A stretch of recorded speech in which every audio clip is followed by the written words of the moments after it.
Bonjour à toutes et à tous. Donc, Ducan et moi-même avons l'honneur et le plaisir d'animer cette dernière session de notre étape parisienne.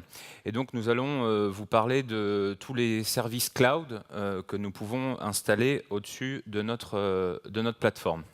Donc, vous avez déjà vu cette slide plusieurs fois depuis ce matin. Donc, nous allons vraiment nous concentrer sur, on va dire, la partie haute de la fusée et commencer par notre solution d'optimisation financière et de gouvernance. Par la suite, nous aborderons très rapidement la partie de Xai Leap dont Vincent a parlé brièvement dans la présentation qui a précédé. Et pour terminer, notre solution de desktop as a service, donc vraiment la possibilité de consommer du VDI directement à travers un navigateur. Donc BIM aujourd'hui, c'est notre solution de gouvernance multicloud. Christophe parlait tout à l'heure lors de sa présentation que d'ici 2020, IDC estime que les clients vont aller consommer environ de l'infrastructure sur environ 5 clouds. Cependant, chaque cloud a sa manière de facturer et il est très difficile de comprendre à 100% comment est-ce que ces différents clouds vont vous facturer et comment surtout est-ce qu'on peut optimiser cette facturation en payant vraiment ce dont on a besoin à un instant T. BIM, justement, va avoir cette solution d'intelligence artificielle qui va vraiment apprendre en fait, de votre environnement, comprendre quelles sont les ressources qui ne sont absolument pas utilisées mais qui vous sont facturées et d'autre part, où est-ce qu'on pourrait justement potentiellement baisser ces ressources pour payer moins à la fin du mois, à la fin de l'année. Nous allons également pouvoir donner cette visibilité, et on le verra lors de la démonstration, par département. Donc savoir par exemple comment faire du showback, du chargeback aux différents départements que vous allez avoir au sein de votre entreprise. Donc savoir demain par exemple combien consomme le département de marketing, de vente et de finance. Donc vraiment ventiler en fait les différents coûts. Vous allez pouvoir les ventiler. Alors est-ce que ce sera par VM, est-ce que ce sera par consommation de CPU, de RAM, de stockage, de bande passante entrante, sortante. C'est vraiment quelque chose qui est en fait très granulaire et où vous pouvez offrir cette visibilité. On se rend compte souvent lorsqu'on discute avec nos clients qu'ils n'ont pas cette possibilité en fait de montrer toute cette information et encore moins en temps réel. Et la dernière partie, c'est vraiment quelque chose de très important. Je pense qu'aujourd'hui, on vit dans un monde qui évolue constamment et dans lequel la partie des normes et des réglementations devient de plus en plus compliquée. Donc en fait, BIM va pouvoir nous donner une visibilité sur le fait d'être conforme avec donc différentes normes. On pourra nommer GDPR, PCI DSS, HIPAA, SOX, etc. En termes d'infrastructure, être sûr que notre infrastructure est compliant avec toutes ces différentes normes. Si vous avez d'autres normes, évidemment, nous pouvons également vous offrir la possibilité de créer des templates pour vous assurer que ces autres normes seront respectées par l'infrastructure. Donc j'ai une petite question. Est-ce que quelqu'un d'entre vous sait à quelle société appartient ce logo? Très bien, merci. Donc Avast est un utilisateur de BIM déjà depuis plusieurs années et eux rencontraient vraiment un challenge dans le sens où ils avaient énormément d'instances réservées et d'instances on-demand. Donc pour la définition, donc une instance on-demand, c'est vraiment quelque chose qu'on va aller consommer, on va dire, en temps réel, et une instance réservée, c'est un contrat qu'on va avoir avec le fournisseur de cloud et qui va nous permettre, en s'engageant à 1 an, à 3 ans, d'obtenir une remise qui s'évalue entre 30 et 40%. Donc en fait, BIM va analyser le comportement des machines virtuelles et va dire votre instance réservée, elle est éteinte depuis 7 mois. Un exemple. Et donc, on va par exemple pouvoir la remettre en instance on-demand. Et vice-versa, une instance on-demand qui va être allumée 24/7, on va évidemment donner la recommandation de la passer en instance réservée pour pouvoir profiter de ces économies qui peuvent aller jusqu'à 40%. Donc voilà le bénéfice pour eux, hein, ça a été vraiment une compréhension de comment fonctionnent les différentes machines virtuelles installées sur la plateforme cloud ou les multi-cloud. Et à la fin, la possibilité également, et que c'est un gros différenciateur, de pouvoir activer depuis le portail BIM, on garde cette philosophie de simplicité et cette philosophie one-click dont nous avons parlé depuis ce matin, et donc d'appuyer en one-click et de mettre en œuvre cette économie. Donc pour illustrer mes propos, je vais passer le micro à Dukan qui va vous faire une petite démonstration de la solution. Merci Jonathan. Donc on va se connecter sur l'interface de BIM que vous avez commencé à voir avec les démonstrations de James, et on va rentrer un petit peu plus dans le détail.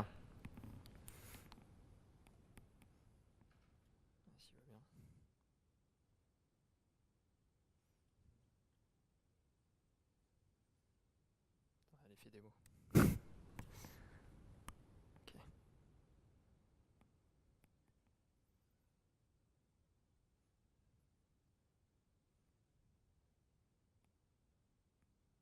Voilà. Donc là, on est sur l'interface. Qu'on est en temps réel. Exactement, c'est une démo live. Donc là, on est effectivement sur l'interface de BIM. Vous allez retrouver les deux grandes familles de fonctionnalités de BIM, la gouvernance financière et la gouvernance en termes de sécurité. Donc, comme on vous l'a montré ce matin, aujourd'hui, on est capable d'offrir une vue synthétique sur les différents clouds que l'on gère aujourd'hui, donc AWS, Azure, et également les environnements on-premise, Nutanix, qui vont vous permettre justement de comparer les coûts entre ces différents environnements. Alors pour chacun des environnements, on a la capacité sur la partie cloud public d'avoir une vue synthétique au niveau global ou une vue granulaire en fait par contre qui peuvent correspondre en fait à vos départements, vos organisations, vos différents métiers. Alors si on regarde la vue globale sur AWS, voilà, on va avoir en fait une vue des dépenses ici par typologie de service. On peut avoir cette même vue par typologie de compte, donc les différents départements et différentes organisations chez vous. Sur la droite, vous avez en fait la vue des dépenses dans le temps, donc sur les derniers mois, avec la valeur absolue, mais également la tendance. Hein. C'est intéressant de voir effectivement si vous avez une consommation plutôt à la hausse ou à la baisse, indépendamment de la valeur absolue. Et puis également, grâce à l'intelligence artificielle, une projection de l'estimation des coûts sur le mois en cours. Si on regarde un petit peu plus dans le détail, on va avoir effectivement toujours cette évolution des coûts par compte, ici, de manière vraiment très détaillée sur les derniers jours. On peut avoir cette même vue par typologie de service AWS. Donc on voit que c'est la partie EC2 qui génère le plus de dépenses aujourd'hui. On va voir également des informations souvent sur quelque chose qui est vu comme un coût caché, hein, les transferts en termes de réseau, entrant-sortant, qui vont vous générer des dépenses sur votre facture AWS. Et puis une chose intéressante, vous avez la capacité d'avoir une vue par application. Hein, grâce à l'utilisation de tags, on va pouvoir affecter des ressources à différentes applications chez vous, qui ont un sens pour vous, et de pouvoir en fait déterminer et suivre l'évolution de ces dépenses applicatives dans le temps. Si on regarde sur la partie optimisation, donc là vous voyez qu'on a un cloud AWS sur notre environnement de démo qui est particulièrement efficient. Hein, on a 99%, mais c'est parce qu'on a beaucoup d'avant-vente en fait qui optimise et qui remédie en fait les problèmes. Mais on a encore des poches d'optimisation. Et quelles sont-elles? On a d'un côté la possibilité d'éliminer en fait les ressources qui sont purement et simplement non utilisées, ou bien la capacité d'aller redéfinir en fait des instances qui sont surdimensionnées, des ressources qui sont surdimensionnées et qu'on pourrait en fait retailler pour être le plus adapté en fait aux besoins. Alors effectivement, on l'a vu, hein, toujours dans cette approche one-click, là où vous avez en fait l'inventaire justement des ressources non utilisées, par exemple la liste des snapshots anciens, et la capacité en fait directement depuis cette interface de pouvoir en fait éliminer cette ressource non utilisée sans passer par la console AWS. De la même manière, on va pouvoir optimiser donc les ressources qui sont surdimensionnées. Donc par exemple mes instances EC2 qui sont les instances de compute. Donc là vous avez ici les instances qui ont consommé moins de 5% de CPU 90% du temps sur les 28 derniers jours. Ce sont évidemment des seuils que vous pouvez paramétrer, mais ce sont ceux par défaut. Alors justement sur les recommandations en termes d'instances réservées, hein, ce qui a vraiment permis à Avast d'économiser, vous avez ici un panorama en fait, du pourcentage d'instances réservées sur le nombre d'instances globales. Et puis en dessous, en fait, les recommandations justement sur le potentiel de gain qu'on pourrait effectuer en migrant en fait, des instances on-demand vers des instances réservées. Alors avec différents types de scénarios, hein, 1 an ou 3 ans. Alors si on regarde un petit peu plus dans le détail les recommandations, vous avez listé de manière très simple ici sur cette interface, justement la liste des instances qui seraient éligibles ou pertinentes en fait de migrer de on-demand vers de l'instance réservée, avec le potentiel de gain toujours associé. Alors une vue un petit peu plus financière, on peut très bien en fait déléguer à un contrôleur de gestion juste cette partie de l'interface. Et là, le contrôleur de gestion va pouvoir en fait définir des centres de coûts, attribuer en fait un certain nombre de ressources à différents centres de coûts qui sont par exemple vos départements, vos organisations, vos lignes métiers, et derrière gérer des budgets, gérer des limites. Hein, donc là on a la vue par différentes business units, centres de coûts, et on voit par exemple que pour la partie engineering, on a en fait l'historique sur les derniers trimestres. Donc on a le budget qui a été fixé, la dépense actuelle, et pour le trimestre en cours, donc le budget également qui a été fixé, et l'estimation justement du coût pour ce trimestre. Donc on voit que là on est dans le rouge entre guillemets, puisqu'on dépasse en fait le budget qui a été alloué à cette entité. Alors sur la partie sécurité, en termes de conformité, le tableau de bord principal vous montre en fait les points chauds en termes de sécurité. Donc ce sont les alertes de sécurité qui ne sont donc pas conformes par rapport aux règles que vous auriez mis en place ou qui sont déjà prédéfinies par rapport à des normes réglementaires comme tu le disais, PCI DSS, HIPAA, RGPD prochainement. On a également l'évolution, l'historique des vulnérabilités et des alertes de sécurité dans le temps et la capacité donc de définir, enfin d'appliquer soit des politiques qui sont déjà prédéfinies par rapport à des standards du marché, ou bien définir vos propres règles qui correspondraient en fait à vos politiques de sécurité en interne et pouvoir les appliquer en fait sur différents types de cloud, que ce soit public ou chez vous. Hein, il faut savoir qu'il y a à peu près plus de 300 règles qui sont déjà prédéfinies, mais vous pouvez en créer d'autres. Voilà pour l'aperçu de la solution BIM. Je vais repasser la main à Jonathan qui va poursuivre avec la solution Xylip, donc de PRA dans le cloud. Merci Ducan, merci d'avoir illustré mes propos et je pense de vous montrer à quel point BIM est vraiment une solution intuitive et à disposition de tout le monde pour la comprendre et l'utiliser tous les jours. Donc voilà, nous allons maintenant partir sur Xylip, donc un peu avec la même philosophie, si vous voulez, que vous a présenté Vincent dans la session qui nous a précédé. Donc Xylip, c'est vraiment la possibilité d'orchestrer votre PRA, mais au lieu de l'orchestrer vers un site propre, vous allez avoir comme cible Xi, donc qui est notre offre de cloud public, et donc de pouvoir faire tourner votre DR lorsqu'il y a un incident majeur dans votre data center de production directement dans notre cloud public, ce qui va vous permettre évidemment, financièrement parlant, d'optimiser vos coûts puisque vous n'aurez pas des coûts pour un data center secondaire avec tout ce qui est autour, hein, donc tout ce qui est l'électricité, le sol et évidemment toute l'infrastructure qui en fait dans beaucoup de cas est une infrastructure passive. D'accord, donc vraiment, si on fait une analogie, je sais qu'on en a déjà un peu parlé aujourd'hui, mais c'est l'approche qu'on va avoir est exactement comme l'iOS et l'iCloud, où nous allons pouvoir faire une bascule directement au cas où nous avons un problème.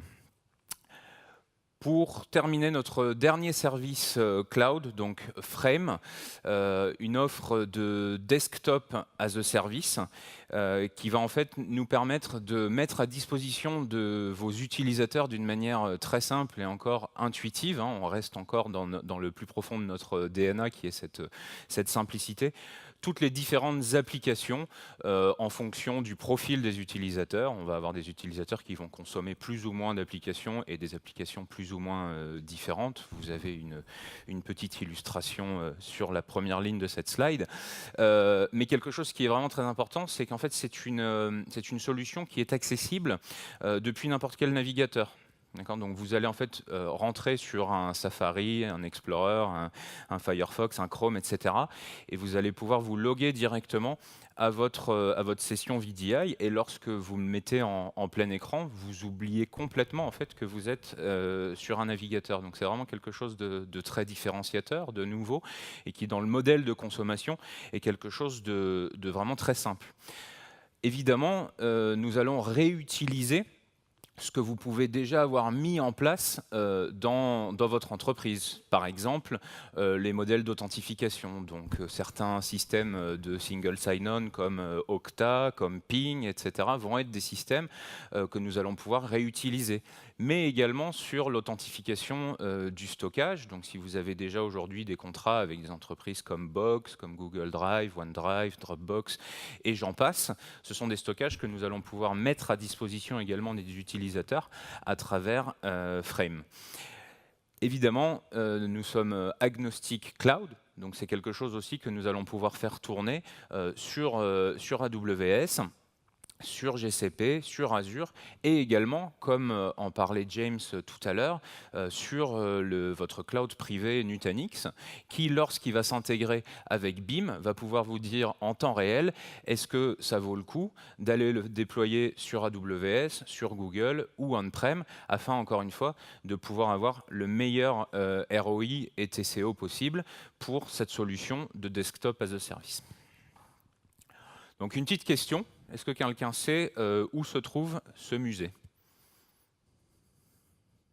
Plus dur. Un peu plus dur.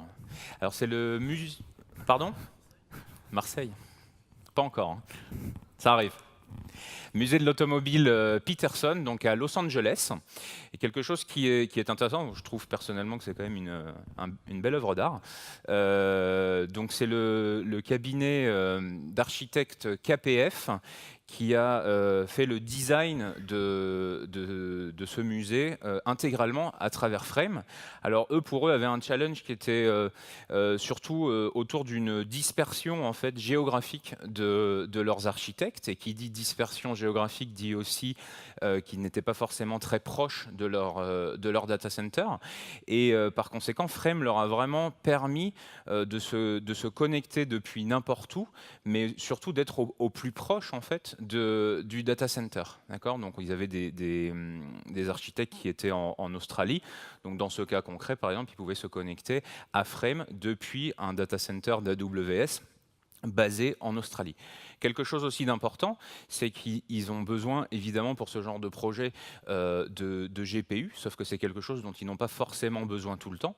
Et donc, avec ce modèle où vraiment on consomme ce dont on a besoin quand on en a besoin, c'est quelque chose qui, eux, pour leur business case, faisait vraiment beaucoup de sens d'aller consommer du desktop directement dans le cloud sans toute l'architecture et l'administration d'infrastructures, la mise à disposition de tous ces desktops à leurs différents architectes. Donc c'est un bénéfice pour eux, évidemment en termes d'expérience utilisateur, c'est quelque chose qui est fondamental lorsqu'on parle de VDI, mais en termes budgétaires, également quelque chose de très intéressant. Et on va vous faire une petite démonstration de comment cela fonctionne. Donc là, on va commencer par l'expérience de l'utilisateur final qui va se connecter avec son simple navigateur, compatible à HTML5.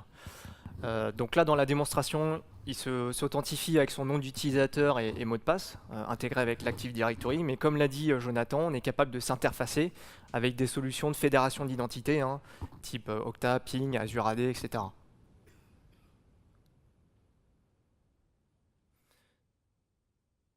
Une fois que l'utilisateur va se connecter sur la solution Frame, il va avoir accès en fait à un ensemble de launchpads.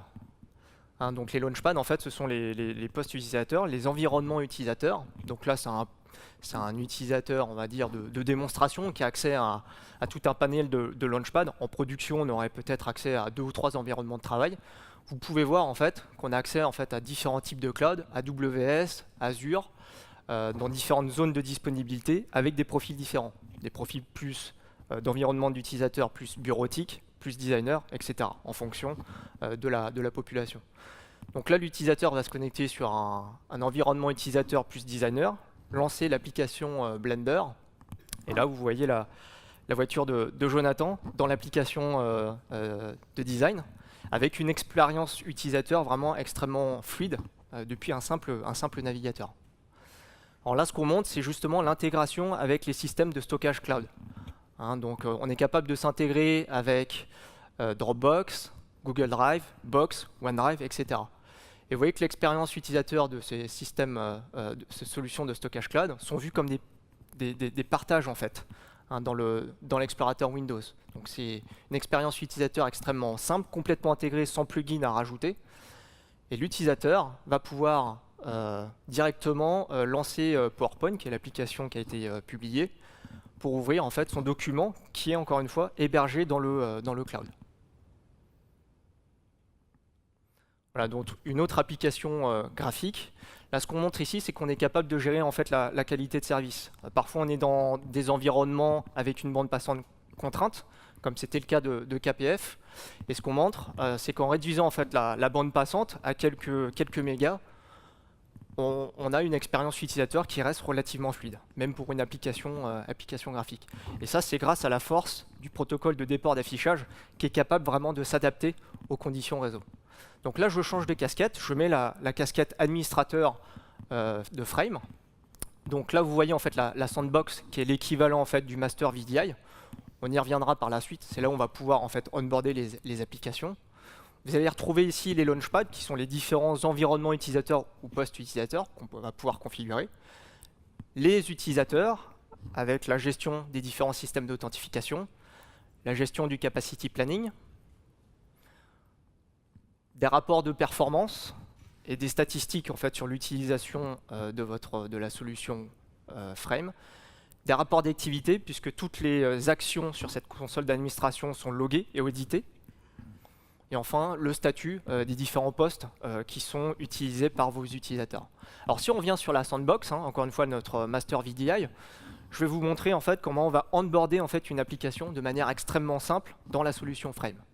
Donc on lance notre master VDI, notre sandbox. On a au préalablement installé une application qui s'appelle Revit, qu'on a capturée dans la solution, et par un simple clic droit, on va onboarder en fait cette application. C'est-à-dire avoir la capacité de mettre à disposition cette application à des utilisateurs. Voilà, donc là je clôt la session. Et à partir de ce moment-là, je vais pouvoir définir par exemple un nouvel environnement de travail pour un utilisateur ou pour une population d'utilisateurs de type designer. Et de manière extrêmement simple, sur la droite, je vais définir quelles sont les applications que je souhaite publier pour cet environnement utilisateur. Un petit peu d'Autodesk, de la bureautique, Excel, Google Chrome, Outlook pour les mails, et donc l'application que je viens d'onboarder qui s'appelle Revit. Voilà, je sauvegarde et après je peux le publier à mes utilisateurs. Vous voyez que j'ai aussi la capacité de définir des paramètres un peu plus avancés, donc la qualité de service au niveau réseau, en fonction justement des contraintes de bande passante, etc. Et également des paramètres un peu plus avancés. Est-ce que j'autorise le copier-coller, la redirection d'impression? Quels sont les systèmes de solutions de stockage cloud que je veux autoriser à cet utilisateur? Donc ici OneDrive.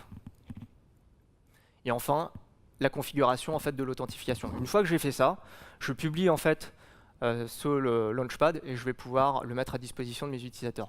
Pour finir, c'est un petit clin d'œil à la démonstration qu'on a fait au .next de Londres. Donc Fortnite, le jeu qui tourne de manière extrêmement fluide avec la solution Frame. Et comme ce personnage, je vous invite à plonger dans l'aventure Frame avec nous. Alors c'est toujours très beau en démonstration, mais le mieux c'est vraiment ne nous croyez pas sur parole. On vous invite à faire un test directement sur la page de Frame pour que vous puissiez également à votre tour interagir avec la solution. On vous remercie.